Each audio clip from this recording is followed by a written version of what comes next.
Então tá, iniciando a gravação e a apresentação, né? Então hoje temos a defesa de TCC 2 do nosso queridíssimo Vinícius Fim,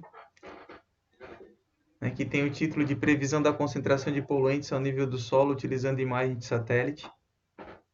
Temos hoje como uma banca muito especial, né?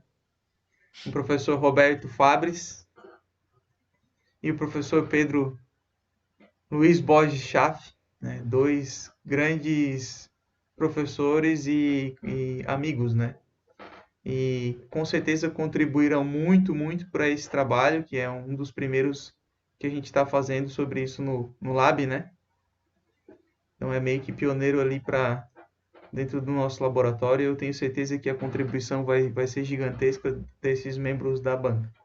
E agradeço, né, pela disponibilidade em aceitar e em participar da defesa e também em avaliar o trabalho. Então, Fim, você tem, né, 20 minutos aí, por aí, para fazer sua apresentação e a palavra está contigo. Eu vou mutar o meu microfone, tá? Obrigado, professor Leonardo. Bom dia a todos. Como o professor mencionou, me chamo Vinícius Fim. Gostaria de começar agradecendo novamente o professor Pedro e o professor Roberto por terem aceitado, né, o convite de participar da banca do meu TCC. Então, mais uma vez, muito obrigado. O meu trabalho é intitulado como a previsão da concentração de poluentes ao nível do solo utilizando imagens de satélite e foi orientado pelo professor Leonardo Roinaski. Então, eu vou começar falando, né, sobre um tema que foi considerado como o maior risco ambiental para a saúde do mundo, que é a poluição do ar. A OMS estima que cerca de 91% da população mundial vive em locais que ultrapassam os níveis de poluição recomendados e que, por conta disso, ocorrem por ano aproximadamente 7 milhões de mortes. Nesse sentido, é nítido que esse é um problema que precisa ser controlado e que precisa atenção. E para auxiliar na adoção de medidas adequadas e de gestão da qualidade do ar que minimizem esses impactos da poluição do ar, né, é necessário primeiro conhecer quais são os níveis de poluição que as pessoas estão submetidas.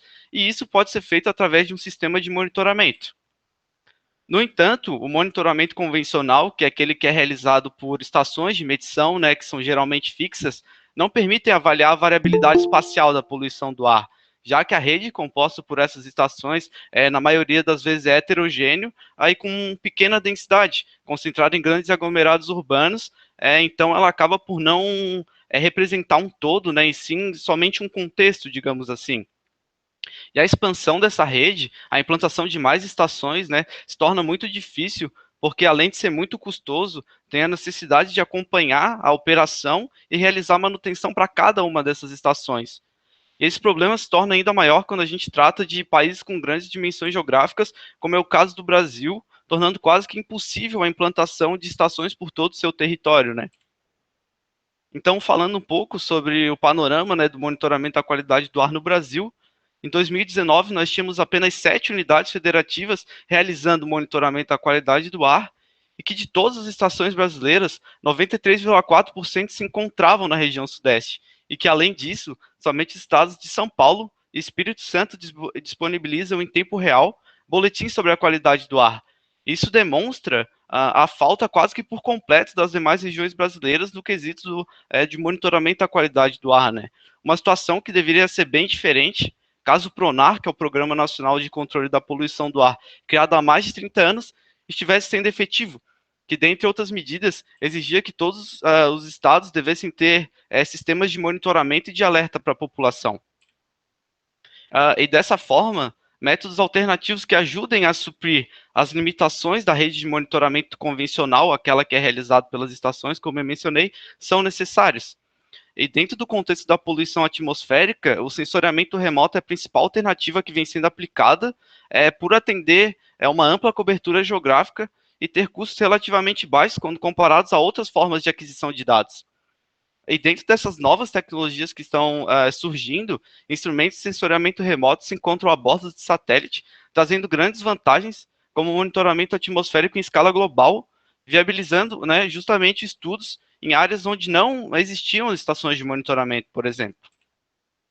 E nesse contexto, a gente destaca, né, a missão Copérnico Sentinel-5 Precursor, conhecida como Sentinel-5P, que foi lançada em outubro de 2017, e a missão consiste num satélite que transporta um instrumento de medição Tropospheric Monitoring Instrument, conhecido como TROPOME, e tem como objetivo principal realizar medições atmosféricas com alta resolução espaço-temporal e com desempenhos que superam os demais instrumentos atualmente no espaço, para serem usados principalmente no monitoramento da qualidade do ar e de previsão do clima. E, além disso, as informações provenientes do satélite são de livre acesso e podem ser baixadas a qualquer momento através do Copernicus Open Access Hub. O Tropome, que é um instrumento de medição a bordo do satélite, né, mede os constituintes atmosféricos que absorvem as faixas de comprimento de onda ultravioleta até o infravermelho de onda curta, abrangendo os poluentes ozônio, dióxido de nitrogênio, dióxido de enxofre, metano, monóxido de carbono, formaldeído e aerosol. E a medição é feita a partir de um ângulo de abertura de 108 graus, que resulta em uma largura de medição, né, uma faixa de aproximadamente 2.600 quilômetros sobre a superfície da Terra. Esses valores de medição são referentes à densidade da coluna vertical, que é o VCD, geralmente expressas em mol por metro quadrado, para um pixel de 3,5 por 7 quilômetros para a maioria dos poluentes. Os dados das medições do satélite são disponibilizados desde junho de 2018. No entanto, por ser uma missão muito recente, é necessário fazer uma validação desses dados de satélite, né, com base em medições da superfície, como por exemplo das estações, para entender sobre a sua aplicabilidade e monitorar as concentrações de poluentes ao nível do solo, já que esses sistemas fornecem dados de maneiras distintas e cada um possui as suas peculiaridades. É sugestivo que as medições por satélite apresentem diferenças em relação às medições feitas a nível do solo. Diversos fatores podem influenciar ambas as medições. Então, nesse sentido, diversos estudos ao redor do mundo foram feitos comparando as medições do Sentinel-5P com as estações de monitoramento e reforçam essa necessidade de se fazer uma validação desses dados, como também estudos que observaram a correlação entre eles e apontaram variáveis que podem influenciar nessas medições. No entanto, ainda não existe um modelo pronto para ser usado e que, além disso, nenhum estudo desse tipo foi encontrado no Brasil. Então, nesse contexto, esse trabalho tem como objetivo geral avaliar a previsão das concentrações de poluentes por modelos lineares com base em medições da densidade de poluentes a partir do Sentinel-5P. Objetivo específico número 1 é avaliar a variabilidade das medições da CETESB e do Sentinel-5P. A hipótese associada é que as medições provenientes do Sentinel-5P são capazes de representar a variabilidade espacial e temporal. O objetivo específico 2 é avaliar qual resolução temporal melhor serve para o desenvolvimento de modelos de regressões lineares do Sentinel-5P, sob a hipótese de que as médias mensais são melhores para o desenvolvimento dos modelos por possuírem uma menor variabilidade. E o objetivo específico número 3 é avaliar qual o desempenho dos modelos propostos na previsão das concentrações de poluentes, e a hipótese associada é que, a partir dos modelos, de maneira moderada, é possível prever as concentrações ao nível do solo utilizando esses produtos provenientes do Sentinel-5P. Então, aqui, começando com a parte de material e métodos, eu faço uma descrição dos dados, onde foram utilizados dados de concentrações médias diárias, semanais e mensais de 28 estações da Companhia Ambiental do Estado de São Paulo, que é a CETESB, conforme apresentado na imagem, com a localização dessas estações, né? Então, com a coordenada geográfica dessas estações, foi possível obter a concentração medida pelo satélite para o pixel em que aquelas estações estavam inseridas. E os poluentes analisados foram o monóxido de carbono, que é o CO, o material particulado, que é o MP, o ozônio, que é o O3, e dióxido de nitrogênio, que é o NO2. E a escolha desses poluentes se deu por eles estarem entre os principais e mais preocupantes poluentes, né? Além de ambos os sistemas medirem eles, e também por ter um número considerável de estações da CETESB fazendo a medição dos mesmos. O período que os dados foram analisados foi de janeiro de 2019 a dezembro de 2020, e também foram utilizados 6 meses de dados para fazer uma validação dos modelos do período de janeiro de 2021 a julho de 2021. Para a parte de análise estatística, foi utilizada a correlação de Spearman para medir a correlação entre os dados, e também foi utilizado o teste de Shapiro-Wilk para fazer a verificação da distribuição normal dos dados. Também foram feitas regressões lineares simples entre as medições da CETESB e do Sentinel, como também regressões lineares generalizadas para aumentar as possibilidades de análise. O resíduo também foi uma variável utilizada bastante durante o trabalho, que consiste na diferença entre os valores previstos e observados, e também foram escolhidas 3 métricas que foram utilizadas ao longo do trabalho para comparar as diferentes conjunturas e avaliar o grau de ajuste entre os dados observados e os estimados pelos modelos. Então, as métricas são o desvio médio, que é o MBE, o erro médio quadrático, que é o RMSE, e o erro fracional, que é o FB. Então, começando com os resultados, em relação à variabilidade temporal das medições da CETESB e do Sentinel-5P, a partir das séries históricas dos dados, visualmente é possível perceber similaridades em relação à sazonalidade, com os melhores padrões ocorrendo para o O3 e para o NO2, que são os gráficos preto e verde, nos quais a grande maioria das séries temporais para os pontos analisados possui grande semelhança quando a gente compara o perfil das duas medições, o que já não ocorre para o MP, que é o gráfico em vermelho, onde não existe esse mesmo padrão, não existe uma similaridade entre as duas medições. Já para o caso do CO, que é o gráfico em azul, existe uma certa semelhança visual, mas é muito mais sutil do que acontece para o O3 e para o NO2, por exemplo. E esses mesmos padrões são observados através das correlações entre os dados brutos, com os melhores resultados para O3 e NO2, com valores superiores a 0,6. Para o caso do MP, foram encontrados baixíssimos valores de correlação, e para o caso do CO, os valores são de fraca correlação em torno de 0,25. Já analisando os box plots das medições para ambos os casos, é possível perceber que as medições da CETESB possuem uma maior variabilidade quando comparadas com as de satélite. Somente para o caso do NO2 foi possível perceber semelhanças na variabilidade entre as estações para os dois casos. Já em relação à variabilidade espacial agora das medições, através do scatterplot das médias das concentrações, é possível perceber que para o NO2 existe uma tendência de que as estações que mediram as maiores concentrações também foram os pontos para os quais o satélite mediu as maiores concentrações. No caso do O3, essa relação se deu de forma inversa, com um coeficiente de correlação negativo, que foi uma coisa que chamou bastante atenção, né? E para o caso do CO e do MP, não foi possível observar nenhum padrão.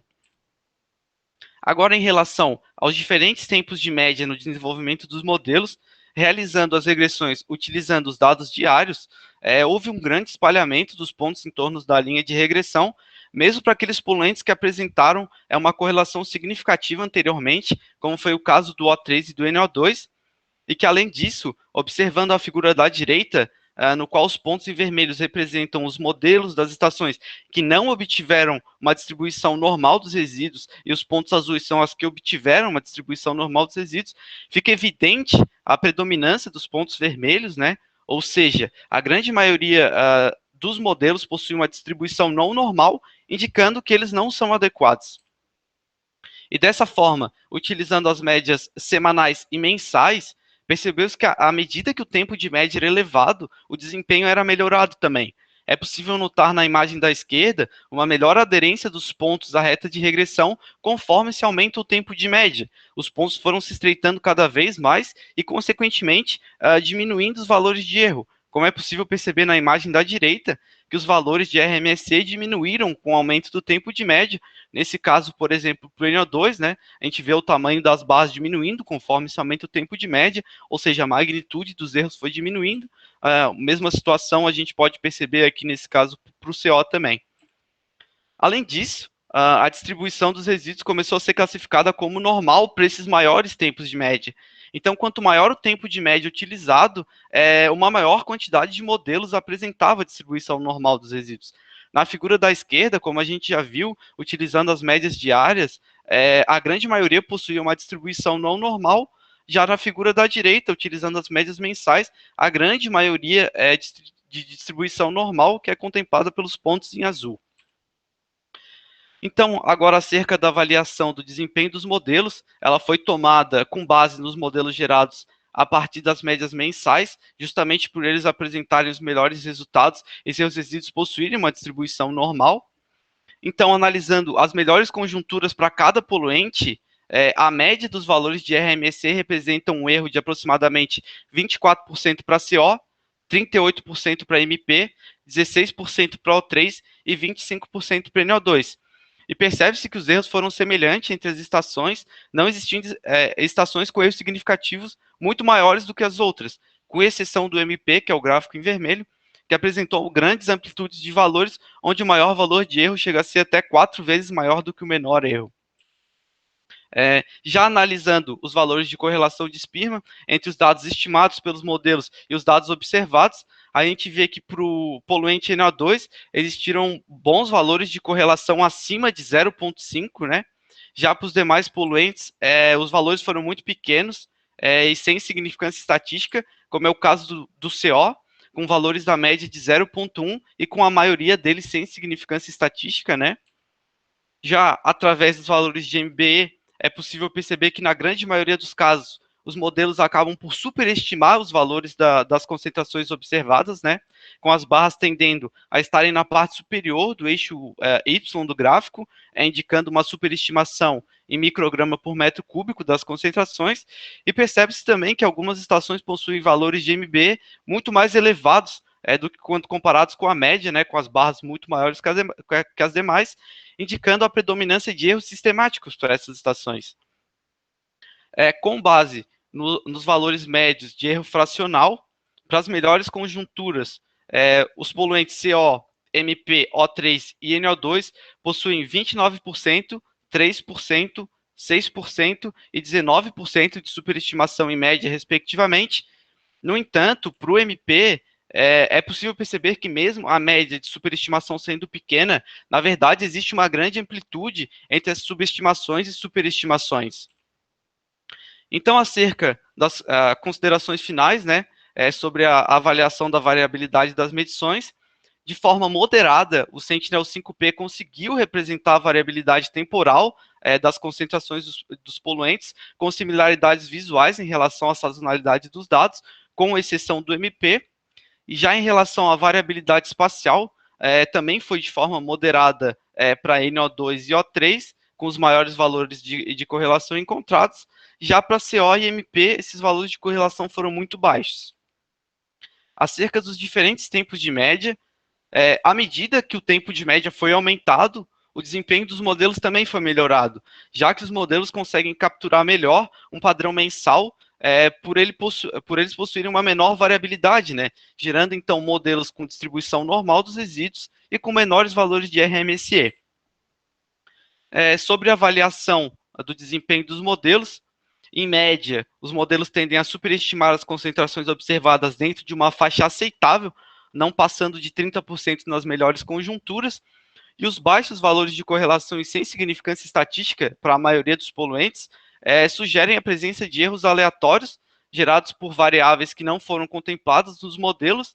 Então, mesmo que a média dos valores das observações e previsões sejam semelhantes, os dados acabam por não se correlacionar, né? Então, como forma de recomendação, é verificar a influência de variáveis climáticas e meteorológicas e contemplar ela nos modelos através de regressões mais sofisticadas pode ajudar a minimizar esses erros aleatórios, gerando então modelos mais precisos e consistentes. Além disso, analisar cada poluente individualmente também pode ajudar na identificação dessas variáveis de forma mais precisa, já que para cada poluente podem existir diversas variáveis que influenciam eles de forma singular. Trabalhos futuros que utilizem maiores séries históricas também podem contribuir para resultados melhores, né, já que o maior número de dados de entrada possibilita gerar modelos melhores. Além disso, como nesse trabalho foi analisado somente as concentrações de satélite do pixel em que as estações estavam inseridas, fazer uma análise dos pixels do seu entorno também pode contribuir para uma melhor relação entre as observações a nível do solo e de satélite. E, por fim, uma maior quantidade de estações distribuídas em uma maior área e mais espaçadas, né, de forma homogênea, poderia contribuir para uma melhor análise da variabilidade espacial, já que para o caso do CO, por exemplo, apenas 9 pontos foram utilizados e eles estavam muito próximos entre si, dificultando o entendimento, né, desse estudo. Então, eu termino a apresentação por aqui. Obrigado a todos pela atenção.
Geociências.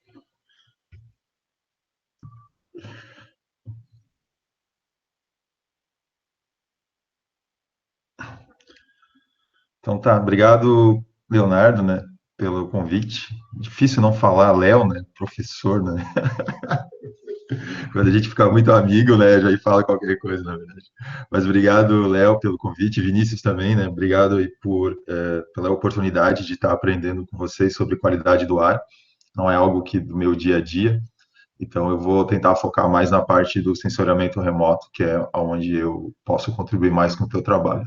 E também foi muito bom, né, ver o teu trabalho, porque geralmente eu trabalho com sensores óticos, né? Não é a parte de. Não que ele não tenha um sensor óptico, né? Mas, enfim, eu geralmente trabalho com outros satélites, né? Então, para mim também foi bom estudar um pouco sobre esse Sentinel-5, né? Bom, em primeiro lugar, teu trabalho é muito bom, né? Tem bastante trabalho aí, né? Eu imagino que não é fácil ir lá no Earth Engine, né? E descobrir que imagem tem, qual é a imagem que tem, né? Baixar dados, trabalhar com dados, né? Realmente, eu imagino que tem muito trabalho teu por trás desse teu TCC, né? Então, parabenizo já, né? Tudo que você fez. Eu sempre acho que o TCC é aquele momento, né, que o aluno demonstra as capacidades que ele aprendeu durante os 5 anos, né? Então, eu acho que você consegue demonstrar isso com o teu trabalho, né? Que você domina ferramentas, técnicas, conceitos, né? Então, ou você vai para o mercado de trabalho, ou vai fazer mestrado. Eu acho que esses dois caminhos você vai conseguir se dar bem. Bom, eu, quando lendo teu trabalho, pensei, o Léo deve estar começando, né, a entrar nessa seara, né, de usar sensores novos, etc., para ver a qualidade do ar, né? Realmente, como você mesmo diz, não tem muitos trabalhos no Brasil, né, e no mundo também não, né, que acabou de ser lançado, né, acabaram os dados ser disponibilizados. Então, talvez, Vinícius, dentro do tempo que você tem, talvez você precise deixar um pouco mais informativo o teu TCC. Como é que esse satélite está transformando luz em concentração de alguma coisa, né? Então, eu acho que você. Eu não sou muito fã, né, de vai lá e pega o manual e lê, né?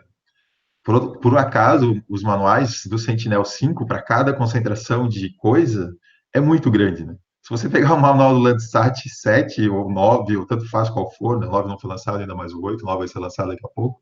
Você vai ver que é basicamente como converter radiância em reflectância, etc., como corrigir o terreno. E já no Sentinel-5, né, tipo, para cada comprimento do onda existe alguma coisa, né, um modelo aplicado para converter aquilo ali em CO2, CO, né, NO2, etc. Né? Então, talvez na tua parte da revisão você precise deixar um pouco mais claro. Como o seu é o primeiro trabalho do Brasil com isso, não é? Então, mesmo o TCC vai ser referência, porque tá um PDF, né? Tá lá. Então, talvez agora dentro do teu tempo, né, que você tem, conversa com o Leonardo e coloca, né, um pouco das limitações que existe, né? Porque no fim das contas, o satélite absorveu a luz, né? E alguém botou um monte de equação com dados terrestres, etc., e converteu aquela luz, aquele comprimento de onda, em alguma coisa que está acontecendo na atmosfera, né? Por acaso, na Terra tem, né, nitrogênio, né? Se fosse em outro lugar do universo, seria outra coisa, entende? Então, eu acho que isso aqui precisa ficar bem claro no teu TCC, já que ele é o primeiro do laboratório, ele é um dos primeiros do Brasil que tá envolvendo essa temática, né? Então, e para mostrar limitações, né?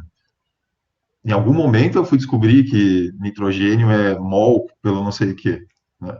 Então, e por que não está logo no começo, o nitrogênio medido assim, dessa maneira, etc. Não é para copiar e colar o que está lá no manual do satélite, mas quais as limitações que está escrito lá, né? Por exemplo, tá? Eu fui ler, né, os manuais de algumas concentrações, né, para entender também, né, o seu trabalho. Aí, lá no manual do nitrogênio, né, do NO2, não, do metano, desculpa, tá escrito assim, né, tipo, não é para comparar a concentração de metano ou interpretar a concentração de metano como se fosse uma concentração de metano da superfície, né? Então, já está escrito lá no manual, não faça isso, né? Então, provavelmente, os que você fez é para fazer, né? Mas alguns talvez não é para fazer, né?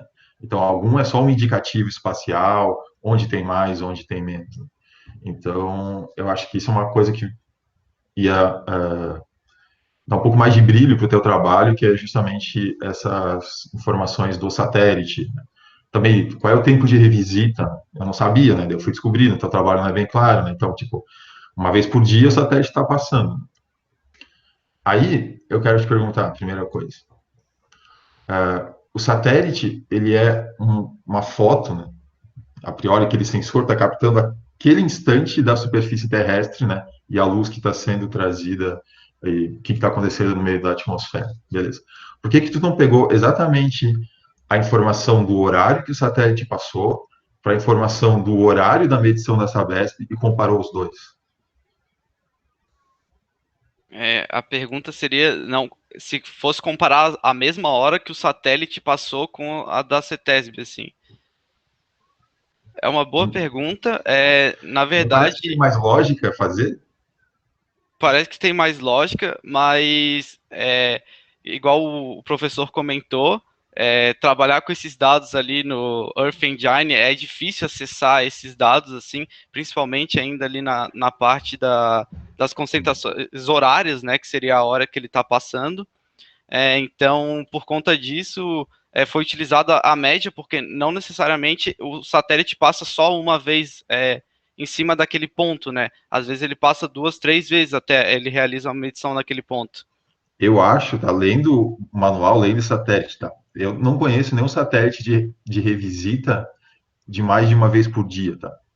Eu imagino que esse satélite revisita o mesmo ponto, sempre no mesmo dia, sempre no mesmo horário, para pegar a mesma condição de luminosidade. Se ele passa várias vezes por dia, quer dizer que tem várias condições de luz, e se ele está medindo luz, né, as condições de luz são diferentes pela inclinação do Sol e automaticamente gera resultados diferentes. Tá? Eu imagino que ele passa exatamente o mesmo horário todo dia. Tá? Então, na verdade, eu imagino, tá? Mas então você teria que descobrir. Eu acho que ele passa 1h30 da tarde no tempo solar. Né? Talvez, eu não sei exatamente qual é esse horário durante o dia, horário normal.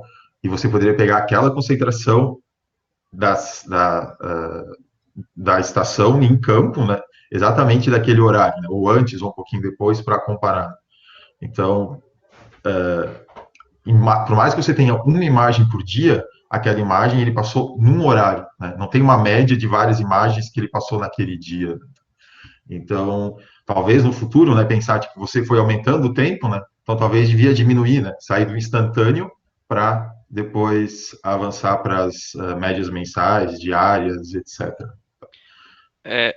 Só sobre isso, ao meu ver, pelo que eu trabalhando com os dados do Sentinel, como eu expliquei no trabalho, é a partir de uma abertura que gera uma faixa sobre a Terra, mas não necessariamente o satélite preenche todo um campo a partir de onde ele mediu antes.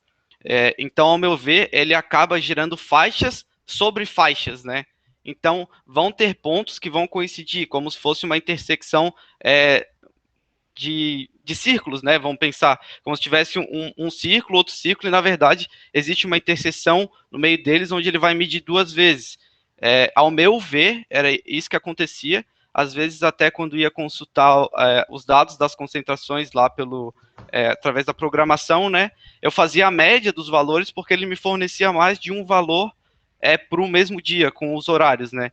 Então, talvez ir mais a fundo mesmo, tentar entender de que forma que ele faz, né, essa medição, mas também, não, era isso a contribuição. E só voltando um pouco lá que o professor comentou, né, que eu não falava como era feita essa medição, como que convertia a luz em concentração, ao meu ver, eu achei que ficaria algo, não sei se é essa a palavra, mas muito técnico, físico, assim, porque cada poluente tem um algoritmo por trás que faz essa conversão, tem uma especificidade de cada um deles.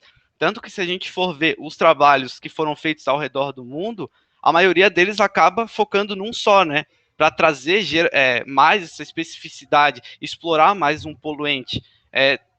Sim, como eu optei por fazer todos, então a bola tem que vir para mim, né? Faz a explicação de todos, acho que está muito coerente. Só achei que ia ficar muita coisa assim, talvez, mas É.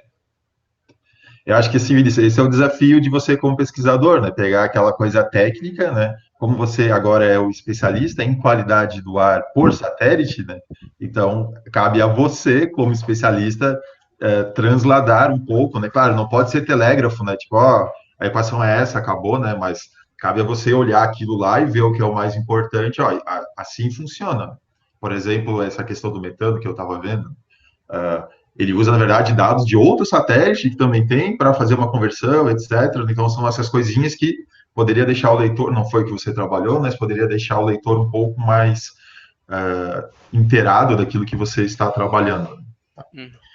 Agora, segundo a minha pergunta essa estação da CETESB, né? Não, Isso, CETESB, CETESB. essa estação da CETESB, existe um raio de influência que você pode considerar? Tipo, ela representa 10 quilômetros ao redor do que ela mede, entende? Uhum. Existe isso? Para ser sincero, eu não sei exatamente esse dado, né, de qual é a influência, né, mas, por exemplo, a estação está do lado de uma avenida movimentada e passa um caminhão soltando fumaça, obviamente vão ter picos ali maiores, né, vão ser considerados mais pontualmente, digamos assim, mas eu não sei te dizer certo a um raio de influência que considera, se é 10 Tá, quilômetros, enfim, mas ela tende a, obviamente, representar mais as condições do seu entorno, assim, né? claro, tá, beleza. Agora, um pixel de um satélite, né, ele é a média daquela energia, né? Então, isso acontece que a gente chama aquele pixel mistura. Então, aquele pixel tem um valor que é a média de tudo que está acontecendo dentro dele, né? Qual é o tamanho do pixel do Sentinel-5? 3,5 por 7 quilômetros. Quilômetros, né? Bem embaixo Quilômetros. dele, né? Nas bordas ele acaba por aumentar ainda, assim. Sim, por causa da curvatura da Terra, Isso, né? exato. Mas, pô, então, 3 quilômetros, né? Por 7, tá? Então, ou seja, ele tá pegando, tipo, 21 quilômetros quadrados, é isso, né? E dizendo, ó, a média de concentração de tal coisa aqui nesses 21 quilômetros quadrados, né? Que é muita coisa, né? Então, são essas pequenas coisinhas que talvez você podia ter só salientado, né? Apresentado, ó, isso aqui tem essa limitação porque ele está pegando a média de luz, né? E interpretando isso, ou seja, o que acontece no meio do caminho na atmosfera, e daí, óbvio que talvez as concentrações vão ser menores, né? Porque vai ter uma média. A não ser que você tenha 5 indústrias iguais dentro dos 21 quilômetros quadrados que estão gerando a mesma resposta para a luz, né? Para essa interferência espectral, né? Então, por isso que o trabalho ainda ganha mais importância, né? Porque você tem dados de campo, né? E talvez você, eu não sei, não aconteceu, né? De ter, eu imagino que essas estações são caras, né? Mas elas não são tão próximas assim de ficar a mesma estação dentro do mesmo pixel, né? Ou mais estações dentro do mesmo pixel. Eu fiz essa análise para porque a gente estava até no trabalho, a gente viu que o Sentinel tinha uma menor variabilidade quando comparado com as estações da CETESB. E uma hipótese era de que as estações estavam dentro do mesmo pixel, então as medições seriam iguais. Então fui ver a distância exatamente dessas estações e assim, eu não tenho exatamente o tamanho do pixel naquele ponto, né? Como a gente falou, ele acaba por se expandir dependendo da distância, mas segundo a minha análise, elas não caíram no mesmo pixel, assim, as estações. Mas igual as condições ideais seriam as estações estarem mais espalhadas, né, por todo o Brasil para a gente conseguir avaliar melhor essa variabilidade ao longo de diversas situações, né, não só concentrada no interior de São Paulo. Se for ver as estações no interior, o número é muito menor, né? Sim, sim. E outros estados nem têm, né? Então, ainda mais importância do teu trabalho. Mas, de qualquer maneira, eu imagino que o Sentinel, com todas as limitações, né? Onde ele diz que tem mais e onde tem menos, tem mais e tem menos, né? Sabe? Mesmo que não estão corretas, né? Então, visualmente, né? Eu imagino que se você sobrepôs uma imagem com uma cidade bem industrializada e uma cidade mais interior, né? Então, talvez essa diferença vai ficar bem visível, né? Isso talvez é uma coisa que você pode ainda acrescentar no seu trabalho, Vinícius, é tipo um exemplo de uma imagem, né? Eu senti falta, né? Tipo, cadê uma imagem? Como é que ela funciona? Como é que, né, essas pequenas informações que vão poder contribuir um pouco mais visualmente. Né? Agora, minha última pergunta, nesse sentido mais específico, o Sentinel, como ele está medindo a luz que está passando, ele sempre está dando uma variação na coluna, não é? Não entendi o que tu A quis dizer. coluna a coluna de ar, a coluna atmosférica, né? Ele sempre está dizendo mols pela coluna inteira, não é? Sim, sim. E a CETESB está dando uma concentração num raio ao redor dele, né? Sim, numa Qual unidade você, diferente. não só a unidade, mas qual você imagina que estaria mais diluída? Mais diluído. Qual você acha que estaria informaria menos a concentração, independente do que é? É, é que, assim, ó, ao meu ver, a palavra diluído, assim, é Tá, difícil. coloquialmente falando, tá? Coloquialmente falando. Qual você acha que teria mais alguma coisa e menos outra coisa? Aham. Eu, hum, eu acho que o da CETESB é mais, mas tem vários fatores que influenciam as medições, né? Como a Sim, gente falou. exatamente.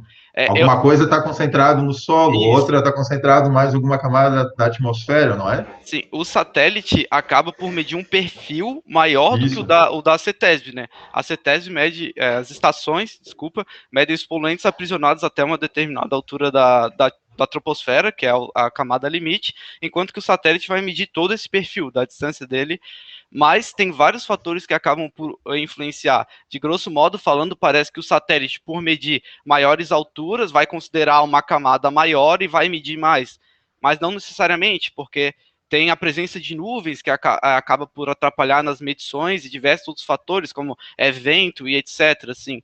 Então, E talvez também tenha um limite, né? Tipo, sei lá, o metano se concentra em algum lugar, né? Tipo, né, o material particulado vai se concentrar em algum lugar, depois ele não vai passar, e o satélite está pegando desde o chão até 700 quilômetros, né, onde ele está, né? não, com certeza, saber de que modo que os poluentes são distribuídos através da atmosfera também seria um ponto muito interessante, né, para analisar, mas seria muito mais complexo, digamos assim. Mas Não de maneira não muito meio chutando, mas talvez se você pegasse uma estação com diferentes altitudes, né? Talvez você poderia concentrar. Mas daí, claro, né? Elas diferentes altitudes também estão em diferentes condições industriais, etc. Né? Em Campos de Jordão não tem nada, né? E de repente ali em São Paulo, sei lá, no litoral tem outra coisa. uhum, Mas enfim, então realmente são coisinhas que você pode deixar um pouco no texto salientando, sabe? Eu acho que essas limitações de usar esses novos sensores, porque se você é um pesquisador desavisado, você vai lá, baixa os dados, gera um monte de informação bonita, né? Entrega lá para a CETESB, ó, CETESB, suas estações estão erradas, né? Agora que o Sentinel é muito melhor que você. Então, mas, no fim das contas, não necessariamente é nesse sentido. Então, bom, essas são as três perguntas que eu queria que você respondesse, você mostrou que sabe, né? Então, traz essas informações para o texto também, né? Já que o seu trabalho é um dos primeiros que vai falar essas condição do que ele mede, né? Qual é a unidade de medida que está saindo lá do Sentinel, tá? Em alguns momentos o teu texto parece que você está falando que dá para entender que o Sentinel tem um sensor de qualidade de ar, né? Mas ele não tem, né? Ele só tem um aparelho que mede a luz, né? E alguém está pensando, puxa, ó, no ultravioleta, talvez, né? O material particulado vai influenciar aquele comprimento de onda. Então, talvez por que essas coisas não eram feitas com outros satélites que também mediam infravermelho próximo, infravermelho distante, etc. Né? Então, talvez também a gente poderia pensar nessas relações para outros satélites também medem esses comprimentos de onda. Né? Quase todos os satélites visíveis medem. Né? Então, enfim, acho que vale a pena você deixar isso um pouquinho mais específico. uh, Beleza? Eu só vou falar mais uma coisinha depois de acabar meu tempo, né? Vou deixar o texto cheio de anotações aqui, né? Para mim, você fala resolução boa, né? Mas tipo 5, 7 quilômetros para mim é muito ruim, né? Eu sei que é boa para os que você usa, né? Para o mundo inteiro é ótimo, né? Mas né, eu penso, pô, para mim, nossa, é horrível, né? A gente nem usa quase mais o Landsat, quase 30 metros, né? Aí você vem com um pixel de 21 quilômetros quadrados, né? Então, para mim, nossa, daí, enfim, só tá um pouquinho de cuidado, né? Dentro do sensoramento remoto tem essas. Parece que é bom, mas não é, tá?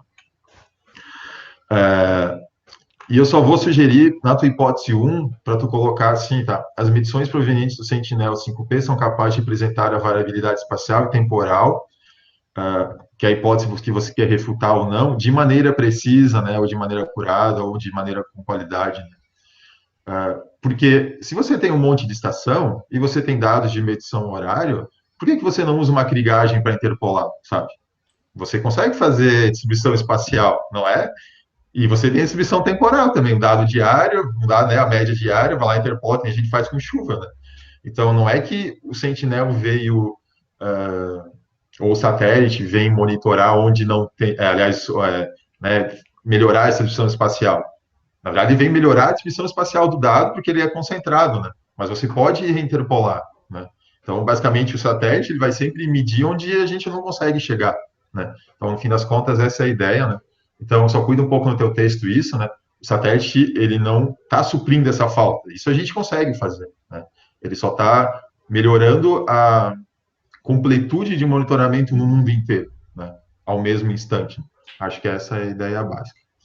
Bom, Léo, depois eu mando o texto para vocês, né? Não vou ficar aqui português e referência, né? Acho que não é meu papel aqui. E gostei, Vinícius, das tuas respostas. Acho que você entende o que está fazendo, né? Talvez essa questão dos pixels para mais de intervalo é que o satélite sempre se sobrepõe um pouco, né? Ele sempre tem uma sobreposição, né? Pelo que eu li, ele faz uma medição por segundo, né? Então, provavelmente no próximo segundo ele pega alguma faixa anterior, né? Então, em algum momento você vai ter dois pixels com valores ou dois pixels para o mesmo lugar, né? Duas imagens para o mesmo lugar. Mas, enfim, traz essas informações para o teu TCC para elas serem daí, então, referência, né? Daí o Léo, no próximo trabalho, não precisa pedir, ó, faz isso, né? Então, já vai ler o trabalho do Vinícius, que está lá exatamente como transforma essa luz em concentração, o que usa, o que não usa, né? De maneira não tão técnica, né? Não só copia e cola a equação, né? Então, traduz isso como pesquisador e coloca no teu trabalho. Mas é isso, Vinícius, gostei bastante do trabalho. Obrigado, Léo. Obrigado, Vinícius, pela oportunidade aí de estudar um pouco essa qualidade do ar e Sentinel-5, né? Obrigado. Perfeito, Roberto. Excelente a contribuição, né? A gente aprendeu bastante já, né, enfim. Com Muito. certeza. Sensoriamento remoto é ainda recente, né? O do Sentinel 5P, assim, e às vezes a gente fica naquela empolgação de desenvolvendo o trabalho por tantos meses, assim, ele vai suprir, não sei o quê, pô, trabalho lindo. E aí vem um pessoal de fora, né, que já é mais acostumado com trabalhar com outros tipos de sensoriamento remoto e tem muito a acrescentar, assim, né? É muito bom discutir, conversar sobre essas coisas, as limitações, assim, é muito importante. Foram muito boas as considerações. Obrigado mais uma vez, professor Roberto.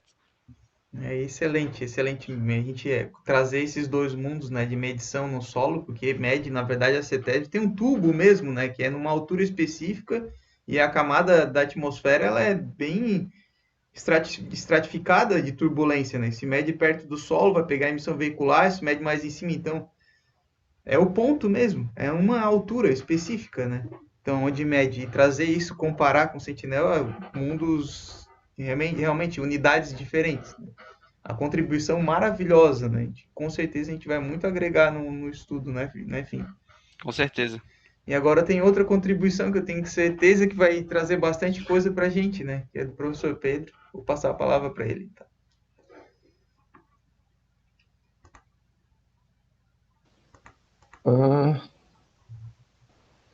Boa tarde, estão escutando? Ou bom dia, né? Desculpa. Só deixa eu resetar porque precisa 20 minutos, né? Para ter certo. Ok, em primeiro lugar, então, muito obrigado, Vinícius, pela oportunidade de estar aqui avaliando o teu trabalho. Também muito obrigado, professor Leonardo. Defesa do grupo do professor Leonardo, sempre com excelentes trabalhos. Então, eu já posso dizer, Vinícius, bom, tu foi ótimo aluno durante a graduação. E, como o professor Roberto falou, a gente tem que pensar se aquele TCC está mostrando tua capacidade depois de 5 anos, e eu acho que isso fica muito claro, tá? Que tu escolheu o lugar certo para fazer o TCC, e daí tu escolheu o tema certo, melhorou tua formação, tua capacidade técnica, e tu consegue fazer um monte de coisa, por exemplo, usando dado espacial, temporal, fazer alguma análise estatística, e que é útil para qualquer emprego que tu queira ter e não simplesmente engenharia sanitária e ambiental. Então, isso realmente é formação de engenheiro do século XXI, né? Então, isso é muito bom. Meu papel aqui, então, eu já digo que eu acho que teu trabalho é alto nível, mas não é só te elogiar e talvez te ajudar a deixar mais coerente possível. Um monte de coisa que eu pensei, nossa, que legal, vou poder falar, o professor Roberto já falou. Tá? Então, para mim, basicamente, eu vou tentar te ajudar a deixar a tua ideia mais coerente, mas tu tem que evitar desabafo, deveria ter mais estações no Brasil inteiro, é essa a limitação. Não, para mim, a limitação do teu trabalho, eu não conseguia saber que, por exemplo, dado do Sentinel, na verdade, é um modelo, como o professor Roberto falou. Então, isso tem que estar muito claro. Tu fala dado, dado, dado, é porque tu foi lá, pegou o dado, mas tu não parou para pensar. Não é uma crítica a ti, né? Só que, então, isso tem que ficar muito claro, é uma das coisas. Outro ponto que eu ia te perguntar, tu fez a interpolação no tempo, ou tu fez aquela média móvel no tempo, soma no tempo, mas tu esqueceu que existe uma outra dimensão espacial, daí tu simplesmente combinou um ponto com um pixel. E eu fiquei pensando, bom, quando a gente tem estação no pontual, a primeira coisa que a gente faz talvez é interpolar se a gente não tivesse satélite. Justamente eu pensei que ia sobrar para eu falar, mas nos últimos segundos Roberto falou. Então, eu gostaria de ver, por exemplo, como fica a interpolação da poluição no ar por cada mês do ano, utilizando os dados das estações, e daí a gente vê o pixel e a gente pode comparar a tua interpolação com aquela média do pixel, certo? Então, existe a dimensão espacial que, apesar de tu estares usando, no final tu foi só para a dimensão do tempo e esqueceu disso. Então, esse é aquele comentário mais geral de todos, que era... porque eu não concordo comparar pixel com ponto. Porque teu ponto pode cair na esquina do pixel, na direita, ou pode estar no centro. Então a gente não sabe, na verdade, e o pixel também não é exatamente aquele lugar, existe uma influência em volta, que a gente não sabe o tamanho, a gente não sabe se é 20 quilômetros quadrados, nem 50, não sabe a mistura, não sabe nada. Então essa é a minha visão do que eu imagino que está faltando um pouquinho, mostrar o tamanho do pixel em volta de cada estação, etc. E pensar se tu deves mesmo fazer estação com pixel ou se deveria ser uma média das estações, e daí naquela região tu compara com a média dos pixels. Né? Esse é, eu entendo, se tu quer trabalhar numa cidade, num lugar, talvez tu quer ver uma coisa, mas se tu quer comparar os dois dados, tá? Eu não sei se é exatamente essa é a melhor maneira de comparar. De qualquer maneira, tu deves pensar o que tu quer, que para mim não está tão claro. Tu mostrou, não existe tantos trabalhos sobre esse assunto, certo? Aí mostrou ali, tinha 4, 5 papers, a maioria fazendo NO2, etc. Mas o que eles fizeram? Eu não sei. Na tua introdução também não mostrou. Eles usaram um dado diário, eles usaram concentrado na semana, concentrado no mês. Tu não falaste, então precisaria um parágrafo ao menos, né, esclarecendo quais as limitações ou quais as vantagens da metodologia e o que eles viram em cada um desses papers. Daí eu consigo entender teu objetivo específico e hipótese. Porque eu li a hipótese, a minha hipótese é que o dado mensal vai ser melhor. Da onde saiu essa hipótese aqui?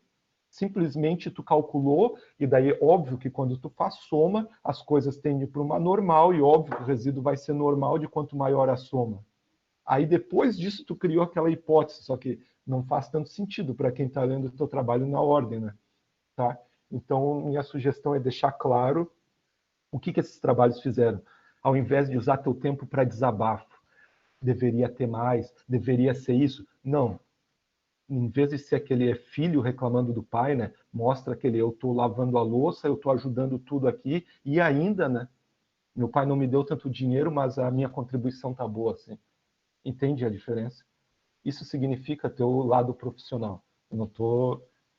mas falando meio brincadeira, mas tem que pensar assim, né? Não adianta tu chegar pro teu chefe e só reclamar dos defeitos. Tem que falar, tem essas limitações no meu trabalho. Assim. Beleza, agora eu já falei 5 minutos, então vou tentar ir para coisa mais específica, certo? O que é previsão, Vinícius? Previsão O que é estimativa? previsão e estimativa, eu acho que elas estão relacionadas, né, a partir de alguma coisa que eu já tinha, saber prever os eventos futuros, assim. Tu fez isso? Tu usou lag de quantos dias para tentar prever alguma coisa? Eu não fiz. Não fez, você fez estimativa e tu analisou a relação entre coisas, né? Tem problema, porque em inglês talvez prediction talvez cabe, mas a forecast é o que a gente usa como previsão em português, e não foi o que tu fez. Então, essa palavra eu tiraria do teu título e de todo o teu trabalho, tá? Isso é diferente. Previsão significa tu quer daqui a 1 hora, tu quer estimar qual vai ser a poluição que vai ter, combinando o dado de satélite com o dado da estação, babá. E daí tu vê o erro de cada um, Kalman filter, 1000 coisas, tu pode fazer isso, mas tu não está fazendo nada disso. Então, cuidado. Quando eu li o título do teu trabalho, tu me gerou certas expectativas, tá? Entende? Então tá, cada palavra tem que ser a palavra certa, né? Beleza, eu vou falar um pouco do teu resumo aqui, e daí sobre minha visão da introdução, eu já te disse, evita a ladainha e se foca nos trabalhos que existem, e mostra o que tu está fazendo similar e diferente dos trabalhos que existem. Mas vou falar sobre detalhe do resumo e depois eu falo sobre pouquíssimo dos teus métodos e pouquíssimo sobre a conclusão, tá? Então, teu objetivo, primeiro, a primeira palavra, a primeira frase do resumo tem que ser, beleza, importância do assunto, tá bom. Mas o que não se sabe do assunto não é, mas no Brasil não tem estação suficiente. Não é isso que interessa. Recentemente, muita gente está usando aquele monte de estação e ainda tem satélite. O defeito disso é como comparar um pixel com um local, ou como fazer downscaling, ou a limitação do satélite é que, apesar de pegar aquele variação sazonal, ele não pega talvez a magnitude correta, Assim, no meu trabalho, eu vou comparar estação da CETESB com o dado modelado do satélite. Esse é o defeito, não é? Esse é o problema que tu está analisando. Apesar de tu ser estimulado, porque tu quer dizer no Brasil está faltando, então se a gente usar Sentinel, eu consigo ver tudo o Brasil. Beleza, mas não é isso que tu está fazendo, né? Isso é que ele tua... De vez em quando a gente tem que ser mais específico, tá entendendo? Então, para mim, esse seria o problema e o objetivo.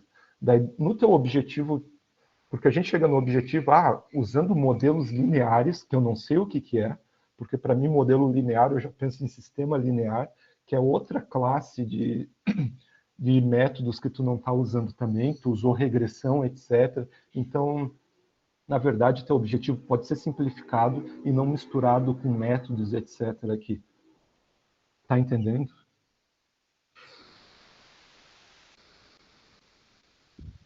Alô? Alô, tô entendendo. Tava balançando a Beleza. cabeça para não interromper, perdão. Tá, qualquer coisa tu pode me interromper a qualquer momento, né?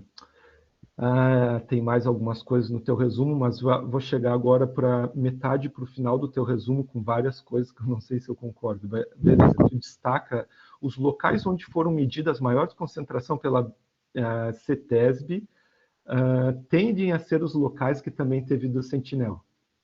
Beleza, mas já tem o problema da interpolação espacial e pontual, que medindo em escala diferente dá coisa diferente.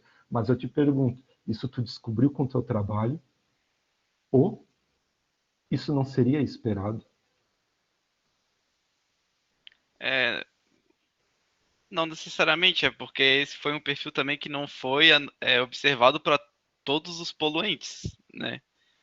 Talvez reformular essa frase também ou até tirar ela daí, porque não foi observado para todos os poluentes, né? Beleza, tá. Um ponto é todos os poluentes. Então, eu acho que tu também se embaralhou um pouco na resposta para o Roberto sobre aquela medição de uma coluna atmosférica e medição num ponto, porque tu não estava pensando no processo físico de poluição atmosférica, que tu sabe muito mais que eu, não sei nada, né?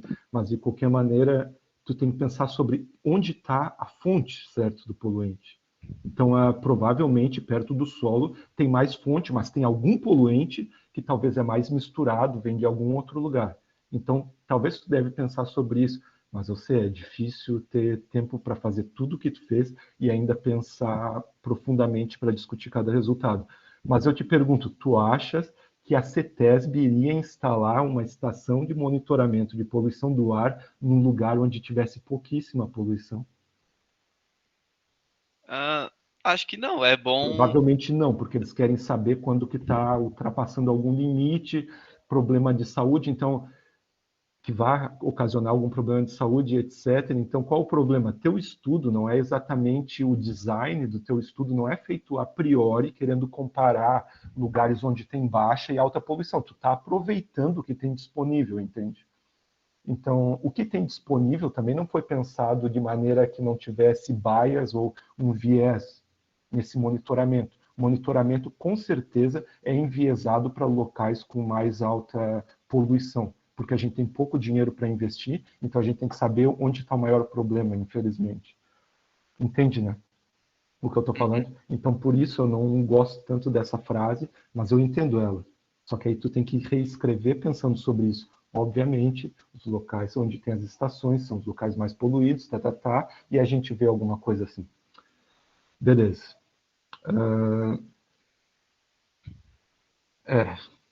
Depois, os melhores modelos bababá, com a maioria deles apresentando distribuição normal de resíduos, etc.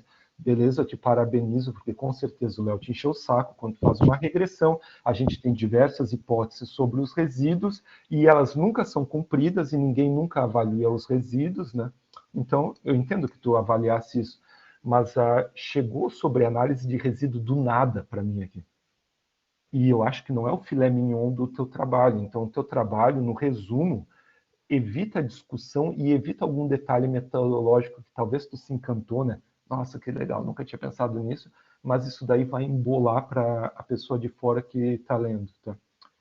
Então, para mim não é tão claro porque está aqui, mas é claro porque está no teu trabalho, tá? Beleza. Esse tem que ser chato, mas eu só vou falar quase só o resumo, né? A presença de erros sistemáticos é comum. Eu não sei o que tu quer dizer com isso, tá? É Tu pode comum o só quê? me falar o resto da frase, por A favor? Só... presença de... Tu pode abrir, Ah, talvez, o documento. A sim, presença sim. de erros sistemáticos é comum a todos os modelos, observada através dos valores de MBE, FB, que é fator de alguma coisa, moderadamente elevados, né? Uhum. Então, eu acho que tu está querendo discutir o valor dessas duas funções que tu usou para analisar. Mas a presença de erro sistemático é comum em todos os modelos, o que tu queres dizer? O comum seria que existe em todos eles, assim. É que tu estava esperando ou que tu analisou e daí tu concluiu? Porque para mim é comum, significa tu já sabia, todos os outros já tinham isso, por que tu está fazendo isso? Ou tu pode falar, é comum, mas nesse trabalho eu analisei de novo para mostrar que não é bem assim. Mas eu acho que essa é a conclusão do que tu já fez. Isso foi o Então que eu quis talvez dizer. tem que mudar um pouquinho isso. Uhum.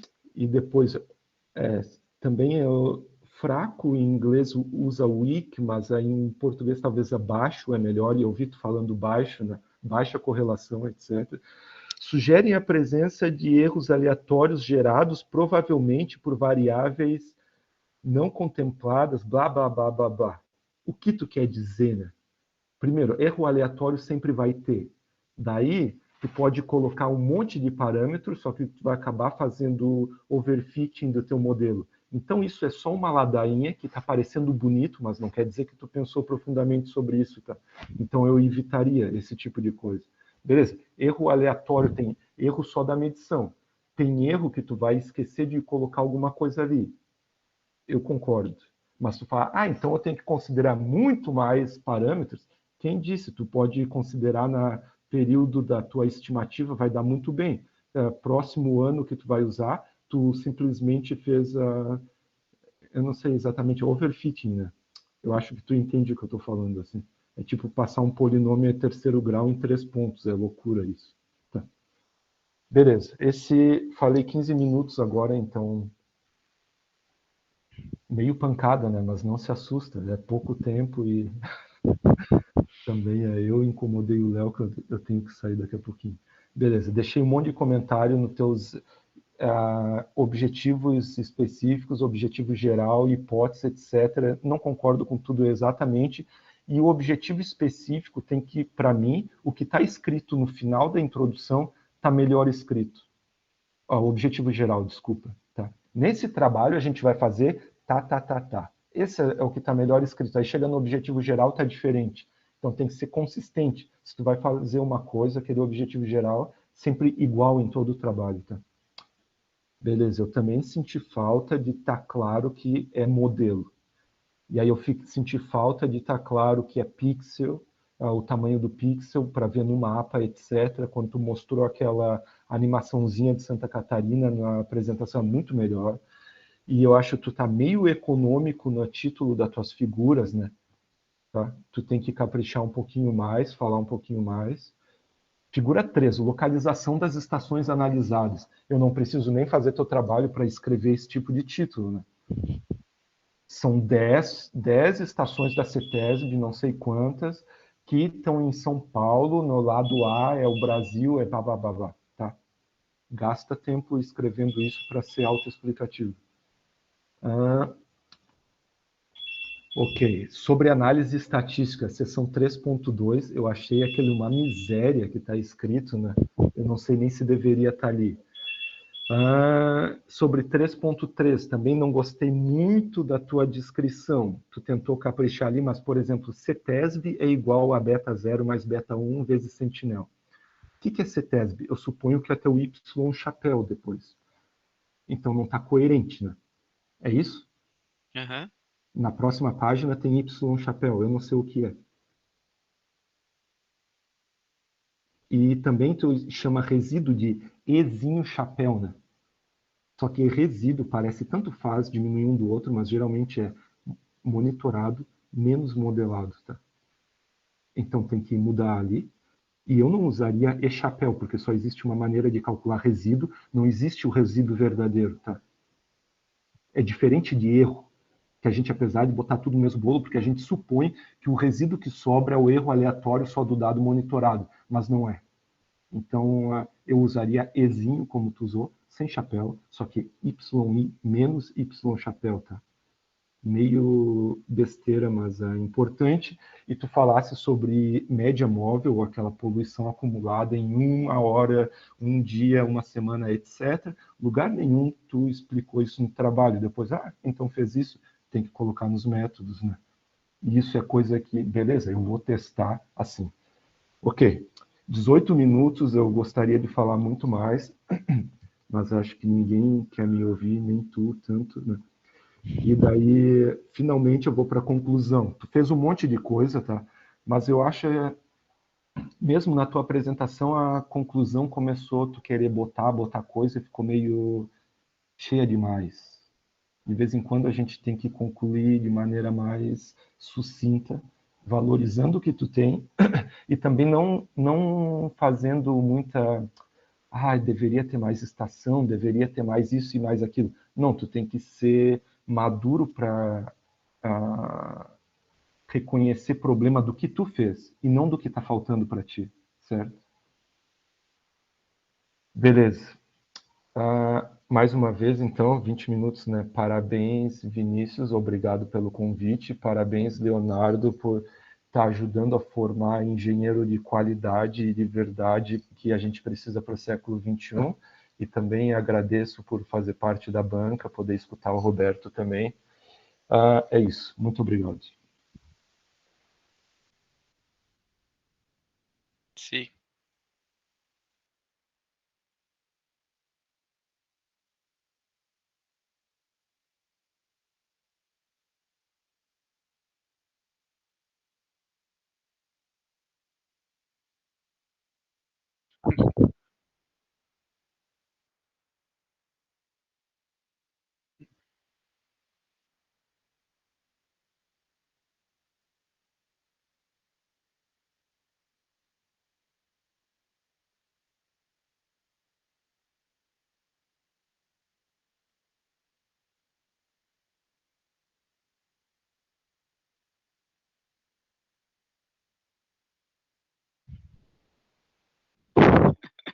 Vai que dá.